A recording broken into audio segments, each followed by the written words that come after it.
Pasteur et ancien de l'Église, prédicateur, serviteur de Dieu, bonsoir.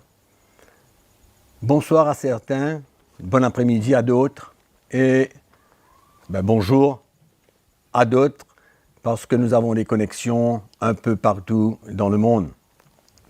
Premièrement, je voudrais vous remercier de tout mon cœur d'être connecté avec nous pendant ces quelques minutes.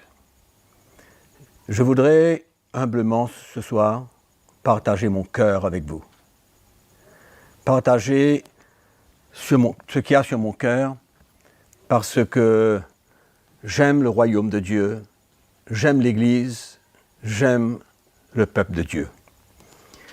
Et je suis sûr que dans ces derniers temps, vous avez sûrement eu l'occasion de réfléchir un petit peu dans ce temps de confinement, ce temps où nous sommes laissés seul à seul avec Dieu et que cela a permis au Seigneur de nous parler, de nous adresser certaines choses particulières dans notre vie, dans notre ministère. Et je crois que c'est un moment important, opportun, pour vous adresser ces quelques paroles. Je suis sûr que vous serez d'accord avec moi que l'Église est à la croisée des chemins.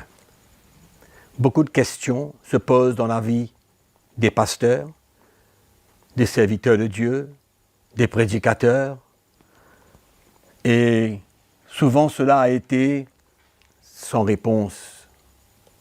Mais ce soir, je prie que le Seigneur puisse nous éclairer, nous aider à voir les choses dans l'esprit et à comprendre le plan de Dieu, la volonté de Dieu dans ces derniers temps. Il est inconnu de personnes, chrétiens, que nous vivons dans les derniers temps et que Jésus est à la recherche des hommes pour parler de sa part. Des sentinelles, des gardiens, pour veiller sur le troupeau de Dieu. Je veux premièrement vous lire un petit texte dans le livre des Actes des Apôtres au chapitre 20, où nous voyons que l'apôtre Paul était à Milet et il envoie un message pour que les anciens des églises d'Éphèse puissent venir le rencontrer, car il avait un message très particulier à leur dire. C'était un peu à la fin du ministère de l'apôtre Paul, et nous lisons au verset 26. C'est pourquoi je vous déclare aujourd'hui que je suis pur du sang de vous tous. Ce sont les paroles de l'apôtre Paul. Il dit, car je vous ai annoncé, moi, tout le conseil de Dieu, sans en rien cacher. Prenez donc garde à vous-même et à tout le troupeau sur lequel le Saint-Esprit vous a établi évêque ou berger pour paître l'Église de Dieu. Et je crois qu'il est important pour nous de réaliser aujourd'hui qu'il y a un moment donné, nous aurons à rendre compte à Dieu de ce que nous avons prêché, de ce que nous avons enseigné au peuple de Dieu. Et là, il y a un verset qui est très fort sur mon cœur. C'est dans le livre de Jacques, l'épître de Jacques au chapitre 3. Je crois que vous connaissez tous ce texte. Il dit au verset 1er, « Mes frères, qu'il n'y ait pas parmi vous un grand nombre de personnes qui se mettent à enseigner, car vous savez que nous serons jugés plus sévèrement. » En d'autres mots, nous avons intérêt à vraiment rester, demeurer dans la saine doctrine. C'est-à-dire, pas des raisonnements humains, non, mais au contraire, la saine doctrine. Et je crois que c'est important aujourd'hui de pouvoir faire mention de quelques pratiques dans les églises, quelques enseignements qui sont portés dans les églises, afin que nous prenions conscience que nous avons besoin vraiment de demeurer dans la saine doctrine. Je vais énumérer à peu près et parler à peu près sur 2 de ces pratiques et de ces enseignements.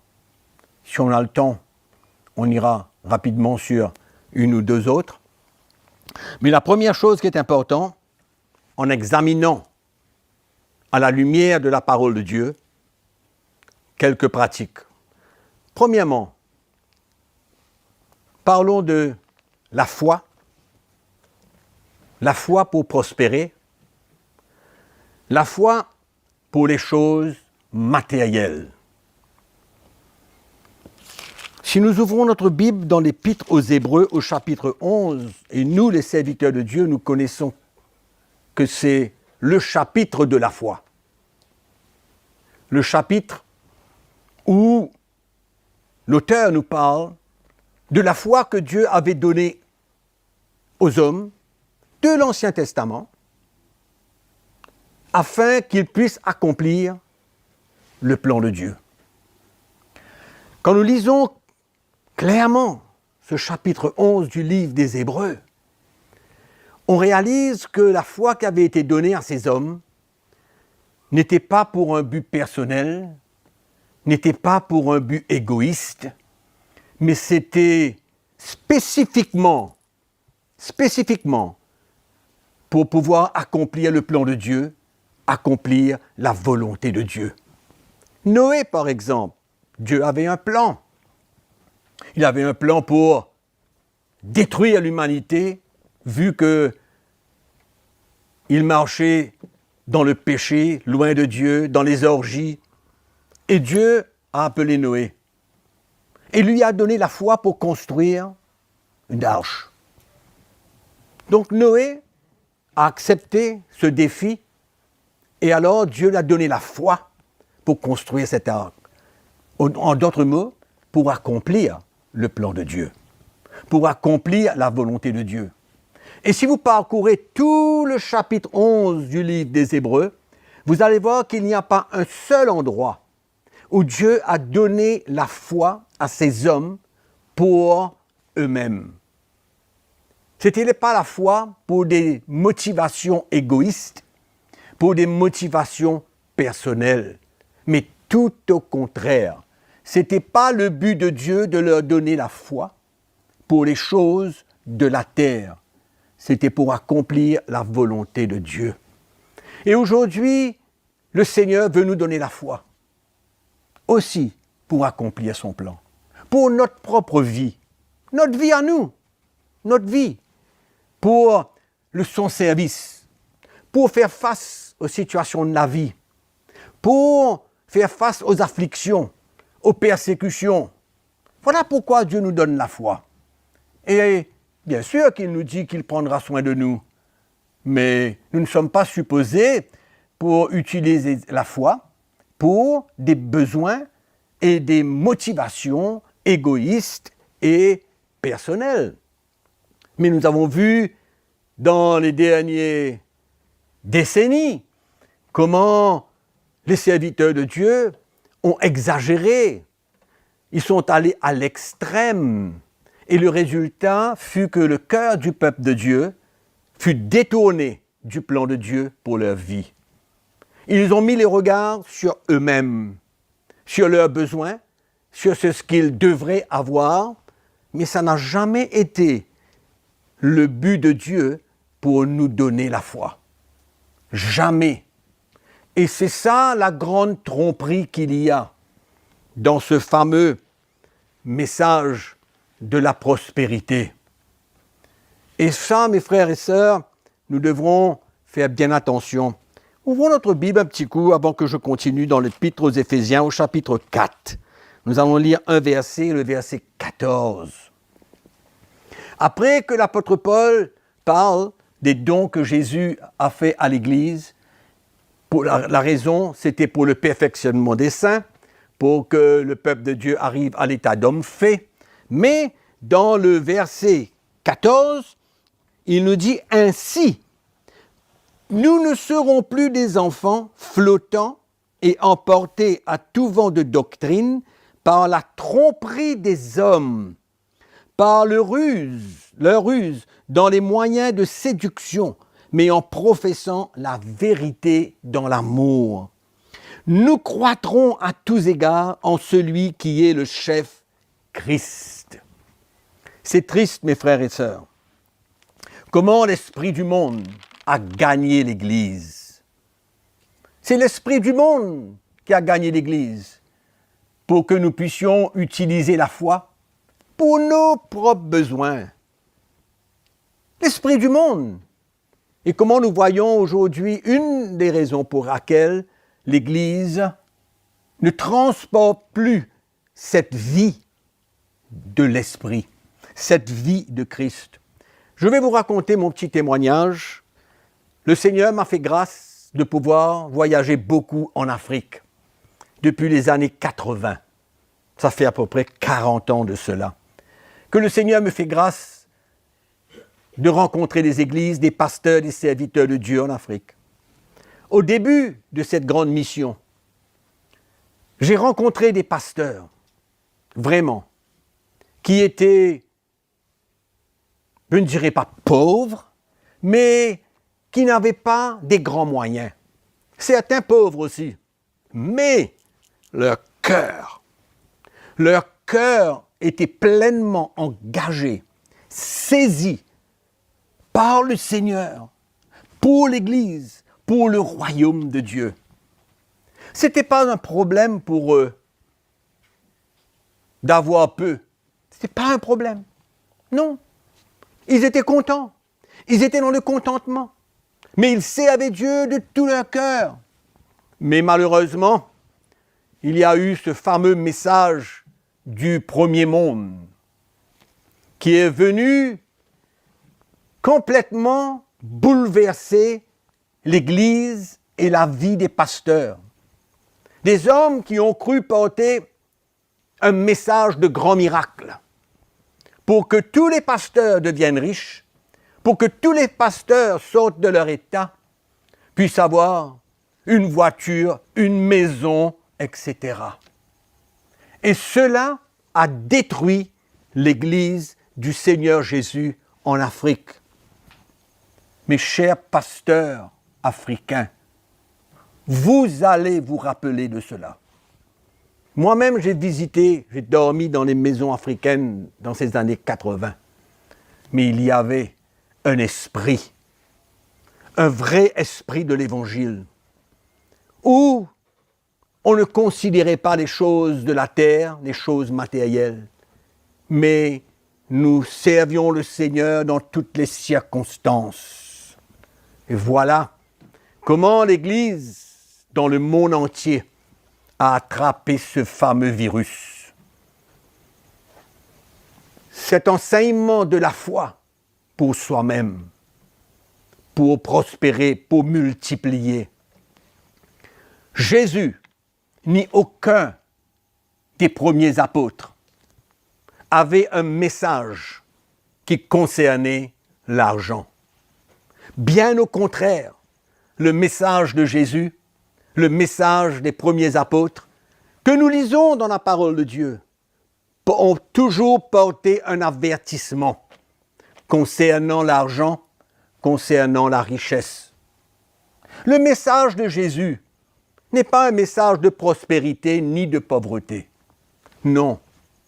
Il y a un message que Jésus a annoncé, que l'Église a besoin de saisir clairement et de ne pas s'inquiéter si on est riche ou pauvre, si on a des moyens ou si on n'a pas de moyens. C'est là où on a besoin de retourner à la vérité de la parole de Dieu. Donc ce message a pollué l'Église dans le monde entier. Et moi je dirais que c'est de la fausse doctrine. Malheureusement. Parce que le cœur des chrétiens a été détourné. Ils n'ont plus le regard sur Jésus. Ils ne font plus confiance. Ils n'ont pas cette foi pour le ministère, la foi pour faire face aux situations difficiles.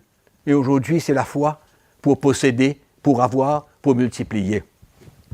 C'est malheureux, c'est une vraie déception. Je voudrais parler aussi d'un autre sujet, le légalisme.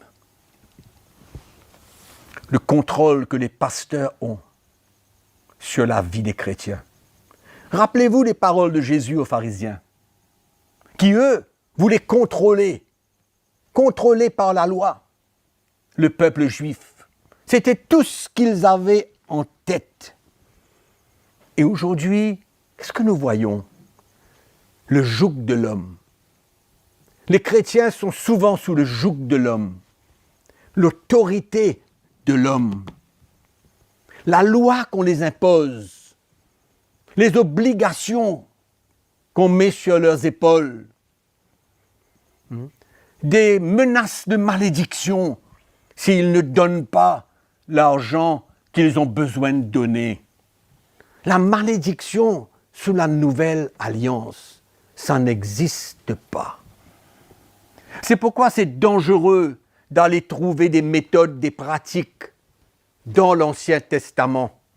Si on comprend la nouvelle alliance, si on comprend l'esprit de la nouvelle alliance, chers pasteurs, anciens prédicateurs, ne nous tournons pas vers les pratiques de l'ancienne alliance. Non, c'est un autre esprit. L'esprit de la nouvelle alliance diffère complètement de l'esprit de l'ancienne alliance. Et nous savons que quand Jésus est mort à la croix, la Bible nous dit dans Colossiens chapitre 2, verset 14, comment il a cloué la loi à la croix.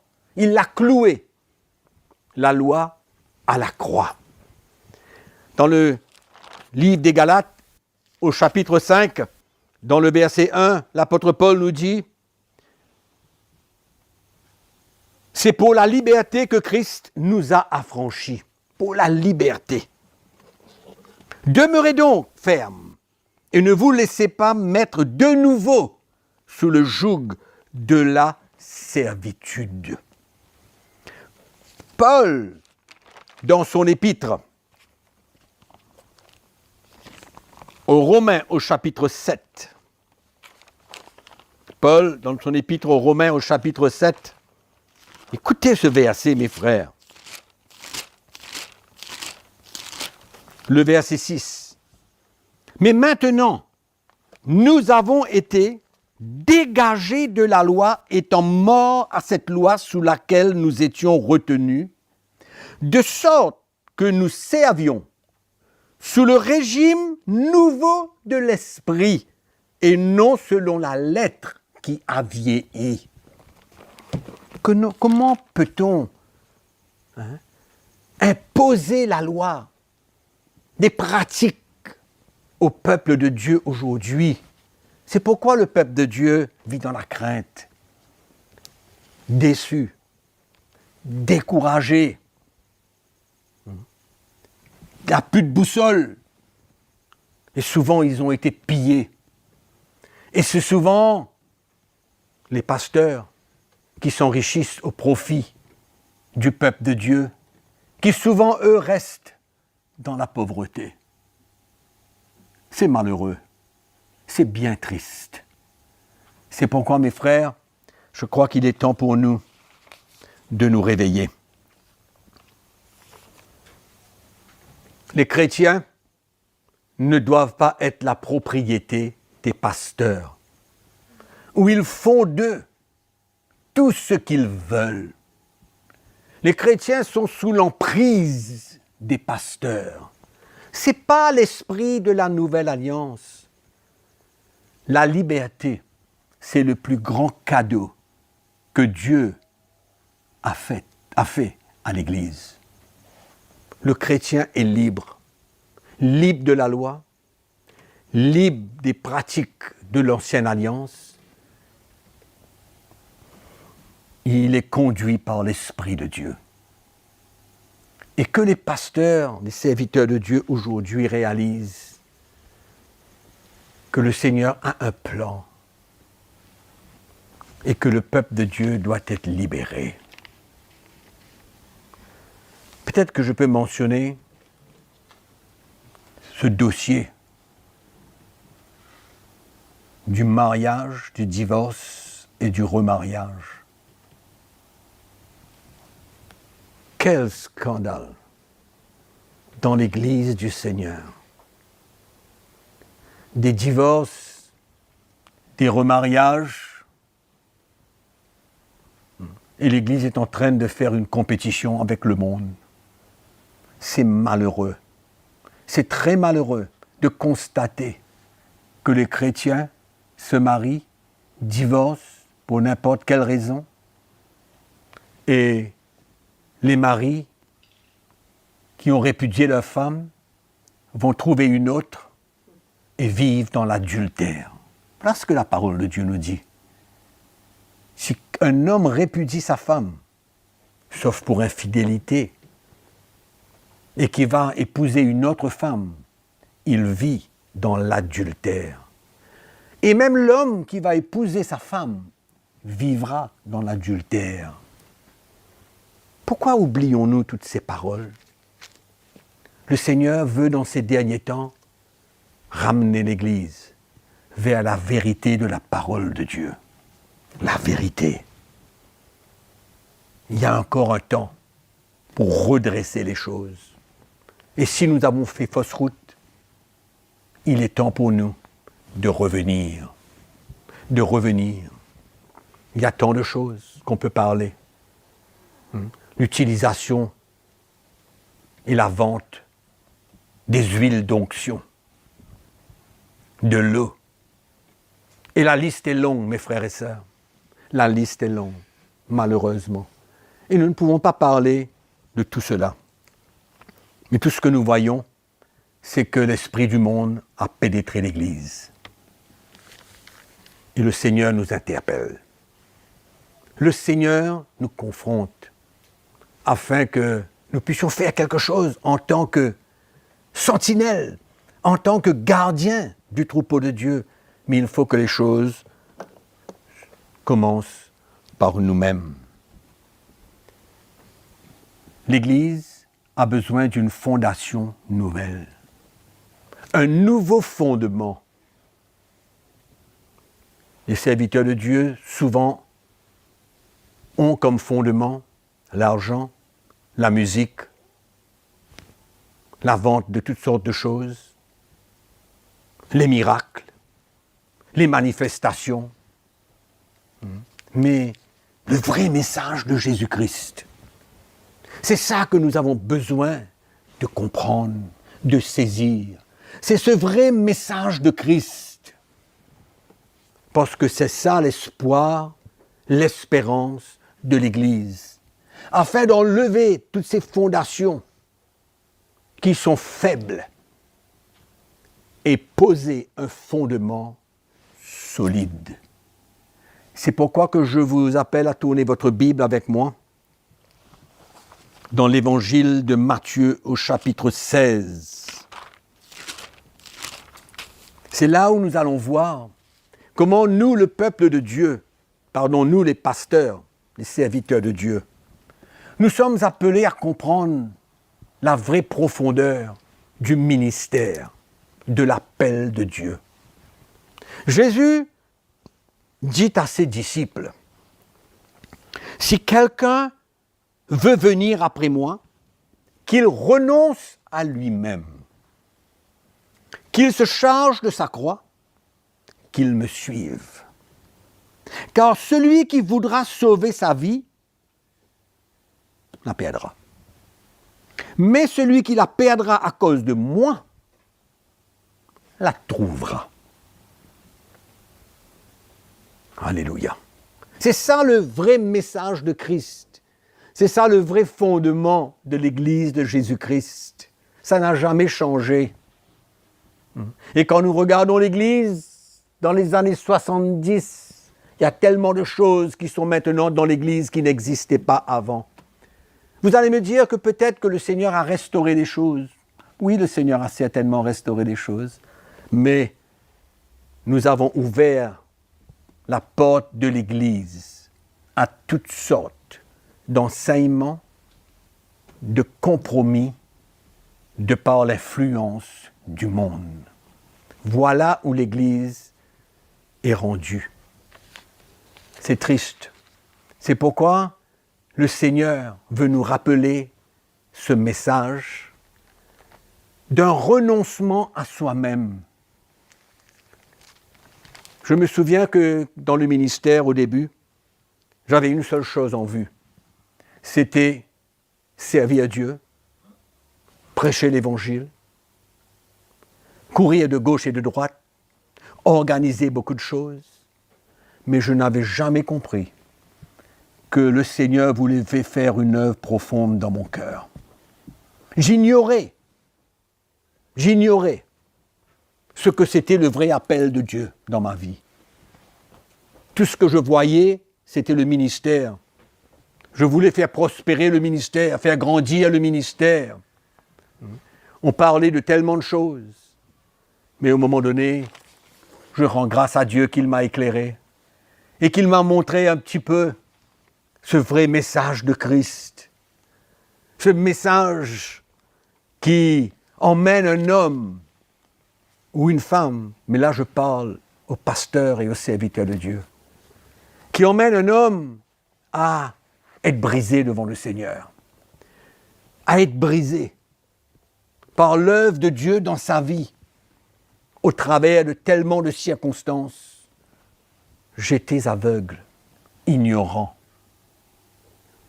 Mais quand j'ai ouvert mon cœur à comprendre ce que le Seigneur voulait faire profondément dans mon cœur, pour ma femme, pour ma famille, pour le ministère, pour l'Église, ce fut un défi bien grand. Mais par la grâce de Dieu, j'ai su accepter. Et ça a été le début d'un brisement dans ma vie, le début d'un changement dans mes relations, le début de l'œuvre de Dieu profonde dans mon cœur. Et du reste, ce n'est pas terminé. Il y a encore beaucoup de choses que le Seigneur veut accomplir dans ma vie. Mais l'important, c'est à ce moment-là que j'ai compris l'appel de Dieu. Parce que pour moi, comme peut-être pour beaucoup, l'appel de Dieu, c'était de prêcher l'Évangile, prier, aller jeûner sur la montagne. Mais mes frères et sœurs, c'est beaucoup plus profond. C'est à ce moment que j'ai ressenti que l'appel de Dieu n'était pas une chose simple. Que l'appel de Dieu était quelque chose de très profond. Parce que l'appel de Dieu constituait non seulement à ce qu'il nous a mis à part, mais cette œuvre profonde qu'il fait en nous. Ce reniement de soi-même, cette formation, cette participation aux souffrances de Christ. Ça, c'est un mot que l'Église n'aime pas entendre. Mais mes frères et sœurs, c'est la réalité. Si nous voulons prendre notre croix et suivre Jésus, nous ne pouvons pas changer la définition de la croix. Quand Christ est mort sur la croix, il a souffert. Il a souffert. Il est mort. Et ensuite, il est ressuscité. Et Jésus nous appelle, nous fait une invitation ici. Si tu veux me suivre, tu as besoin de te charger de ta croix. Mais pourquoi est-ce que nous voulons changer la définition de la croix? On prend sa croix, oui, on est chrétien, on parle de ce verset, mais où est le moment où nous sommes prêts à nous identifier aux souffrances de Christ? Dans les moments d'affliction, de persécution, dans les moments d'épreuve, où le Seigneur nous brise, où le Seigneur nous forme, où le Seigneur fait une œuvre profonde en nous, pour enlever tous les déchets qu'il y a dans notre vie. Cet orgueil, cette foi comme quoi que nous sommes serviteurs de Dieu, avec autant d'autorité, pouvant tout faire par nous-mêmes. Ce n'est pas l'esprit de l'Évangile. Non, le message de Christ, je disais tout à l'heure, ce n'est pas la prospérité ou la pauvreté. Non. Ce n'est pas la paix ou les persécutions. Non.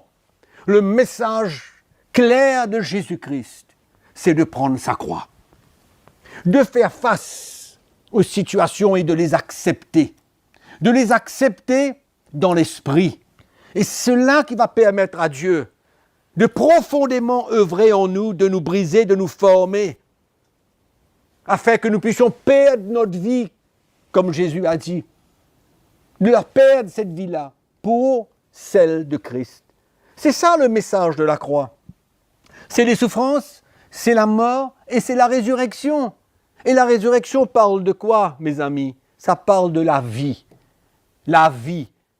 Et nous, maintenant, si nous voulons nous identifier à Christ et prendre notre croix, nous aurons à participer aux souffrances de Christ. Ne pas les fuir. Ne pas croire que parce que nous sommes devenus chrétiens, il n'y a pas de place pour la souffrance. C'est comme si qu'aujourd'hui, on décrit un chrétien qui traverse la souffrance comme un chrétien faible. Mais je vous pose une question ce soir. Paul était-il faible? Paul manquait-il de foi? Et que nous voyons sa vie, nous réalisons que c'était un homme qui avait compris la révélation du message de Jésus-Christ. Et il a donné sa vie. C'est pourquoi il nous dit dans l'Épître aux Romains, « Offrez vos corps comme un sacrifice vivant. » Mais aujourd'hui, ce genre de message, cette mort à soi-même, n'existe plus dans l'Église de Jésus-Christ. Ou un tout petit peu. Et c'est là où nous avons besoin de retourner, mes amis, à ce message de Christ. Ce message d'identification. Amen. Et nous devons prendre conscience que nous ne pouvons plus aujourd'hui juste prêcher un message par la connaissance. Non, il y a un message qui a besoin d'être annoncé, que nous devons transmettre par la vie de Christ. C'est ça le produit de la mort. C'est ça le produit de la souffrance. C'est quand nous sommes prêts à souffrir, à mourir pour Christ, comme Paul dit. Je me réjouis des souffrances de Christ pour vous. Paul dit, il nous a été accordé non seulement de la grâce de Dieu, mais aussi de souffrir avec lui. Où est-ce que l'Église met tous ces messages, tous ces versets? Est-ce qu'on les cache? Est-ce qu'on ne veut pas faire face? Mes frères et sœurs, retournons. Frères, anciens de l'Église, leaders, retournons à ce vrai message de l'Évangile. Moi, j'appelle cela le message de la croix, parce que c'est le message fondamental de l'Église de Jésus-Christ. C'est le message chrétien, c'est le fondement chrétien.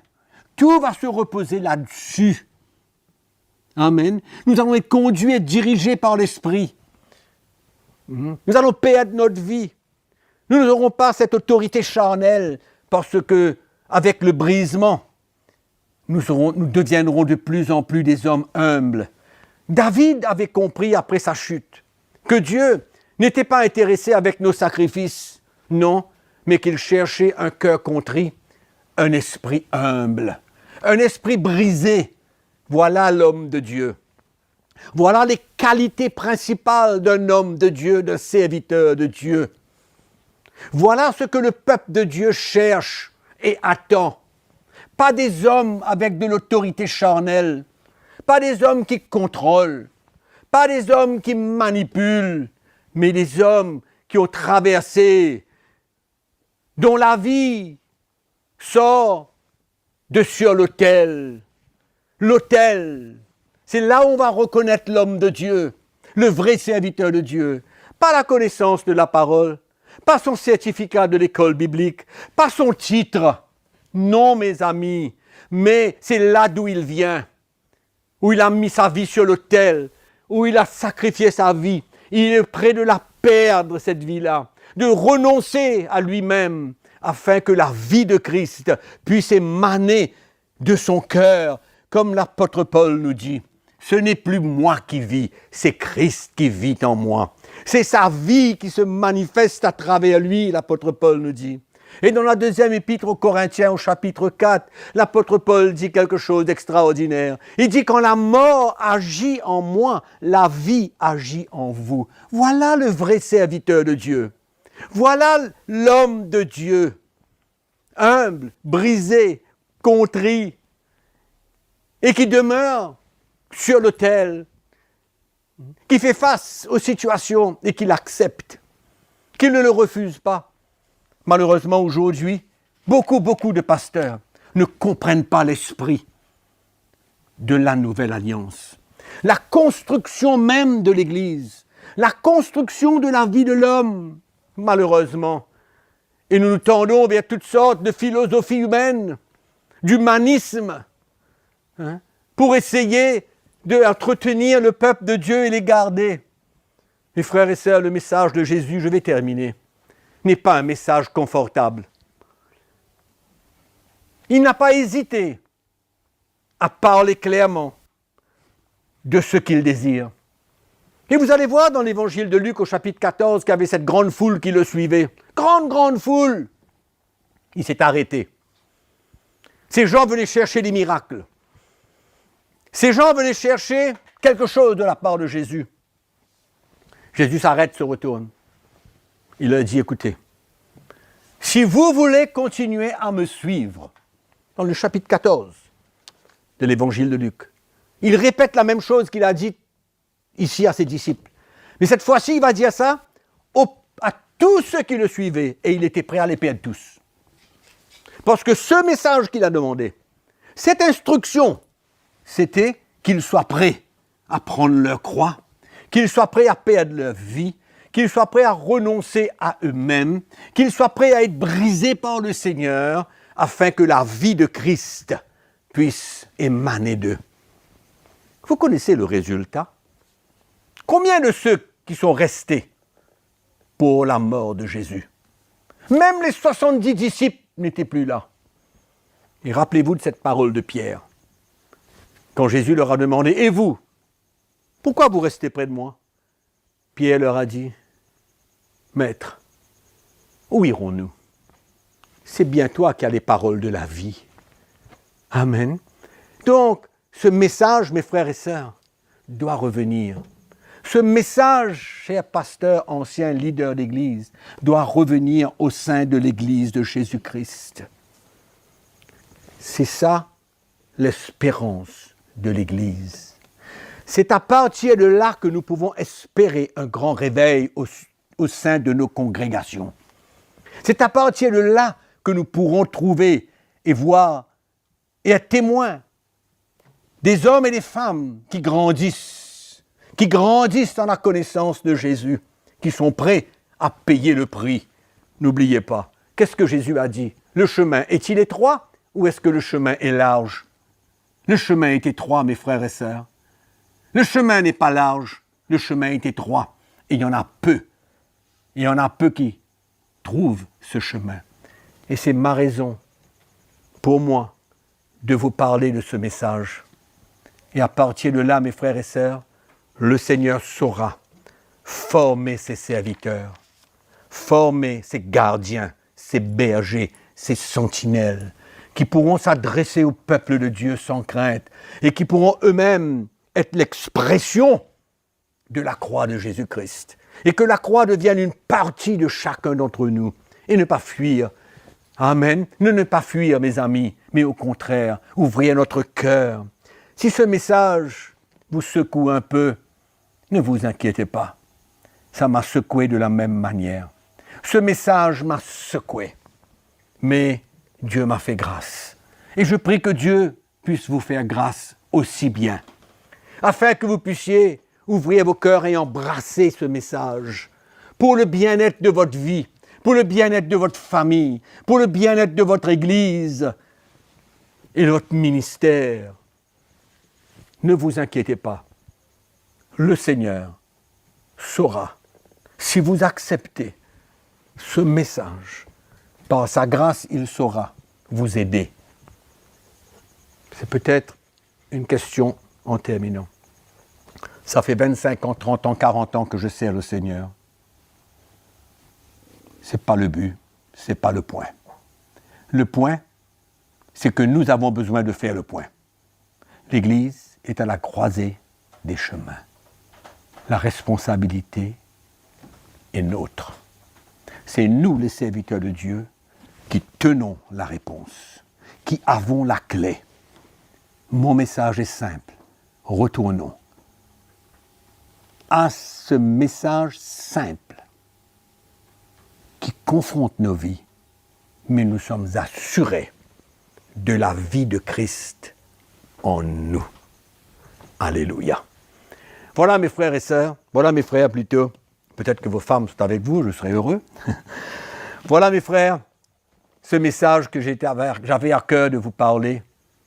Et je vais prier. Peut-être qu'il y en a des pasteurs, là, qui réalisent leur état, de la même manière que j'ai réalisé mon état pendant un temps. Ce n'est pas que le ministère de la parole, jeûner, prier. Non, ce qui est plus important, c'est ce que Jésus a dit. Si tu veux me suivre, va prier? Non. Si tu me veux suivre, va sur la montagne? Non. Si tu veux me suivre, prends ta croix. Prends ta croix. Le renoncement de soi. Oh Jésus, qu'il nous aide. Mes frères, là où vous êtes, dans votre maison, devant votre ordinateur, sur votre portable, je veux prier avec vous. Je veux prier avec vous. Peut-être que dans votre cœur, vous dites, Seigneur, oui, j'ai passé à côté. J'ai prêché des messages qui ne construisent pas le peuple de Dieu. Je les ai conduits dans l'erreur. J'ai été extrême dans différents enseignements. Mais je veux me repentir. Je veux me repentir. Je veux m'humilier. Vous êtes dans votre maison, il n'y a personne autour de vous. L'Esprit de Dieu vous parle. Touche votre cœur. Touche votre cœur ce soir. C'est ma prière. Afin que nous puissions embrasser ce message. Fermez vos yeux. Vous êtes un serviteur de Dieu. Fermez vos yeux quand même. On va prier le Seigneur. Père, je te remercie ce soir pour tous ces hommes de Dieu qui ont écouté ce partage. Père, je prie pour tous ceux qui sont prêts à se repentir, à se remettre en question, à examiner leur vie, leur enseignement. Et ce soir, ils se tiennent devant toi dans l'humilité. La parole de Dieu a touché leur cœur, les a confrontés. Merci pour la conviction que tu mets dans leur cœur. De se repentir et d'accepter ce message dans leur cœur. Je prie pour eux. Touche-les, pardonne-leur. Et aujourd'hui, ils réalisent qu'ils veulent reprendre la route, ramener ce message dans leur propre vie. Et Seigneur, tu les bénis. Que ta grâce abonde dans leur vie. Qu'ils soient touchés par ton esprit ce soir là où ils sont. Qu'ils ressentent ton amour pour eux et combien tu veux qu'ils deviennent des vrais bergers pour ton peuple. Des vrais gardiens de leur troupeau. Ils sont prêts à changer, Seigneur. Ils sont prêts à mettre de côté des choses sans valeur après qu'ils ont entendu ta parole. Je prie pour un miracle dans leur vie. Un miracle, Seigneur. Un miracle. Ta parole nous dit que tu fais grâce aux humbles. Tu fais grâce aux humbles. Merci pour ces hommes en Europe, au Canada, dans les îles de l'océan Indien, dans les Caraïbes, la Nouvelle-Calédonie, la Polynésie, partout où ces pasteurs et ces serviteurs de Dieu ont entendu ta parole. Je te remercie ce soir pour les miracles que tu fais, car tu veux rétablir ton Église dans les nations. Tu veux que ces hommes puissent partager un message clair, puissant, non pas de la connaissance, mais au contraire, une révélation dans leur cœur. Merci pour le changement qui va se passer dans leur vie. Je te remercie. Dans le nom puissant de Jésus-Christ. Merci Seigneur. Touche ces hommes, touche-les. Saint-Esprit, et accès. Touche-les. Merci. Qu'ils ressentent ton amour ce soir. Ils ressentent ta grâce. Et tu remplis leur cœur de ta paix et de ta joie de découvrir le vrai message de Jésus-Christ. Merci Seigneur. Tu es bon Seigneur. Tu es bon Seigneur. Merci. À toi toute la gloire. Amen. Frères et sœurs, frères plutôt, j'ai tellement l'habitude de dire frères et sœurs, mais bon, premièrement, je vous remercie d'avoir connecté avec nous ce soir et d'avoir bien voulu passer ce moment avec moi. C'est un privilège pour moi de vous adresser ces quelques mots. Pour tous ceux qui se sont inscrits, vous recevrez par email du contenu vidéo spécial pasteur. Pour ceux qui n'ont pas eu le temps de s'inscrire, mais vous désirez aussi recevoir du contenu vidéo spécialement à l'intention des pasteurs, veuillez cliquer sur le lien au bas de la vidéo. Juste cliquez sur le lien au bas de la vidéo et vous pourrez recevoir pas mal d'enseignements, d'encouragements pour votre vie, votre ministère et pour l'Église. Je vous dis merci beaucoup pour votre temps et à très bientôt. Je vous aime et soyez bénis. Au revoir et que la grâce de Dieu soit avec vous. Merci encore.